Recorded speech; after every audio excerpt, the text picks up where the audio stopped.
എനിക്ക് 18 വയസ്സുണ്ടാകുമ്പോഴാണ് എൻ്റെ ഉമ്മ മരണപ്പെടുന്നത്. ഈ വർഷം എൻ്റെ ഉമ്മ പോയിട്ട് 5 വർഷം.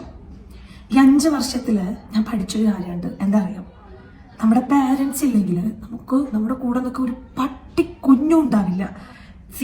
സിമ്പത്തറ്റിക് ആയിട്ട് നമ്മളുടെ കൂടെ വരാൻ കുറേ ആൾക്കാരുണ്ടാവും, പക്ഷെ ഹാൻഡ് ടു ഹാൻഡ് ആയിട്ട് നിൽക്കാൻ ആരും ഉണ്ടാവില്ല. ആരും നമ്മുടെ അമ്മ നമുക്ക് ചെയ്തു തരുന്ന പോലെ ഉണ്ടല്ലോ, ആരെ കൊണ്ടും കൂട്ടിയാൽ കൂടില്ല, ആരെ കൊണ്ടും.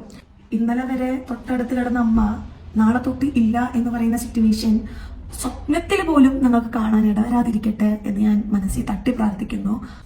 എൻ്റെ ഒരു പേഴ്സ്പെക്റ്റീവില് എന്നോട് ആരെങ്കിലും ലക്ക് എന്താന്ന് ചോദിച്ചാൽ ഞാൻ പറയും, പാരൻസ് ജീവിച്ചിരിക്കുന്ന കാലം പാരൻസ് ഉള്ള മക്കളാണ് ഏറ്റവും ലക്കിയസ്റ്റ് ഫെല്ലോ എന്ന്.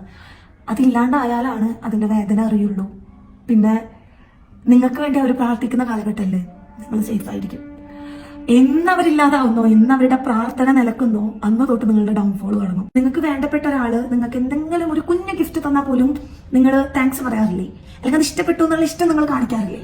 അതുപോലെ തന്നെ ആടോ നിങ്ങൾക്ക് വേണ്ടി ജീവിക്കുന്ന, നിങ്ങളുടെ എല്ലാ കാര്യങ്ങളും ചെയ്തു തരുന്ന ആ സ്ത്രീയും അത് ഡിസേർവ് ചെയ്യുന്നുണ്ട്. നിങ്ങൾക്ക് ഇഷ്ടപ്പെട്ട ഫുഡ് ഉണ്ടാക്കി തരുമ്പോഴും, നിങ്ങളെ അവർ ആഗ്രഹിച്ച ഡ്രസ്സിൽ കാണണം എന്നൊക്കെ പറയുമ്പോഴും നിങ്ങൾ അതൊന്നും മൈൻഡ് ചെയ്യാറില്ല. പക്ഷെ ആ കുഞ്ഞു കുഞ്ഞു ആഗ്രഹങ്ങളില്ലേ, അത് നിങ്ങളിപ്പോൾ സാധിച്ചെടുത്തു കഴിഞ്ഞാൽ അവരുടെ കാലഘട്ടത്തിന് ശേഷം, അതായത് അവർ മരണപ്പെട്ടതിന് ശേഷം നിങ്ങൾക്ക് റിഗ്രറ്റ് ഉണ്ടാവില്ല ലൈഫിൽ. ഇല്ലെങ്കിൽ എനിക്ക് അവർ പോയി കഴിഞ്ഞ് കഴിഞ്ഞാൽ എനിക്കത് ചെയ്തു കൊടുക്കാൻ പറ്റില്ലല്ലോ, എനിക്കത് സാധിച്ചു കൊടുക്കാൻ പറ്റില്ലല്ലോ എന്നുള്ള റിഗ്രറ്റിൽ ലൈഫ് ലോങ് നീറി നിങ്ങൾ ജീവിക്കേണ്ടി വരും. മഞ്ഞ കളർ കറി കണ്ടു കഴിഞ്ഞ് കഴിഞ്ഞാൽ അത് ഞാൻ കഴിക്കൂല, അതിൽ മോരൊഴിച്ചിട്ടുണ്ടെന്ന് പറഞ്ഞിട്ട് ഞാനിന്ന് തൈര് കൂട്ടാണ്ട് ഫുഡ് കഴിക്കില്ല.